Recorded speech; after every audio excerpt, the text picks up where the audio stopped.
దర్శకుడు త్రినాథరావు నక్కిన తనపై చేసిన కామెంట్స్ పై నటి అంశు సోషల్ మీడియా వేదికగా స్పందించారు. త్రినాథరావు చాలా మంచి వ్యక్తి. ఆయన దర్శకత్వంలో నేను రీ ఎంట్రీ ఇస్తున్నందుకు సంతోషిస్తున్నా.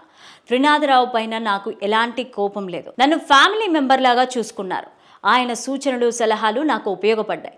దయచేసి ఈ వివాదానికి ఇక్కడితో ఫుల్ స్టాప్ పెట్టాలని కోరారు. He has treated me as a member of his family.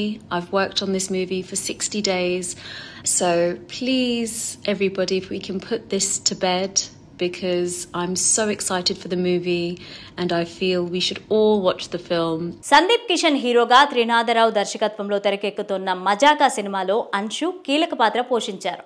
అయితే హైదరాబాద్లో ఆదివారం సాయంత్రం నిర్వహించిన టీజర్ లాంచ్ ఈవెంట్లో అంశు శరీరాకృతి గురించి త్రినాథరావు మాట్లాడడం చర్చనీయాంశమైంది. మన్మధుడు చిత్రంలో ఆమెను చూడడం కోసమే థియేటర్స్ కి వెళ్లేవాళ్ళం. లడ్డూలా ఉండేది, ఇప్పుడు కాస్త సన్నబడింది.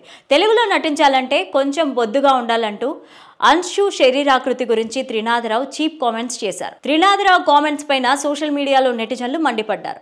మహిళా కమిషన్ కూడా సీరియస్ అయింది. సుమోటోగా ఆయనకు నోటీసులు పంపించబోతున్నట్టు పేర్కొంది. అయితే జనవరి 13వ తేదీన అంశుతో పాటు తన మాటల వల్ల బాధపడ్డ మహిళలందరికీ త్రినాథరావు క్షమాపణలు చెబుతూ ఓ వీడియోను విడుదల చేశారు. ఏదో నవ్వించే ప్రయత్నంలో అనుకోకుండా నా నోట్ నుంచి వచ్చిన మాటలే తప్ప నేను వాంటెళ్ళి చెప్పింది కాదు. అయినా సరే మీరందరికీ మనసు నొప్పించింది కాబట్టి తప్పే. కాబట్టి నేను మనస్ఫూర్తిగా మీ అందరికీ క్షమాపణలు తెలియజేస్తాను.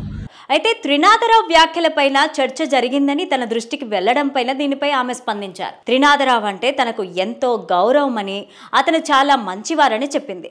ఈ కామెంట్స్ కు ఫుల్ స్టాప్ పెట్టాలని కోరింది. మన్మధుడు తర్వాత ప్రభాస్ తో రాఘవేంద్ర సినిమాలో నటించిన అంశు ఆ తర్వాత సినిమాలకు ఫుల్ స్టాప్ పెట్టేసి పెళ్లి చేసుకుని ఫారెన్ వెళ్లిపోయింది. 21 ఏళ్ల తర్వాత మళ్లీ సినిమాల్లోకి రీ ఎంట్రీ ఇచ్చింది. తాజాగా మజాకా సినిమాలో నటిస్తోంది. ఈ చిత్రం 21న ప్రేక్షకుల ముందుకి రానుంది.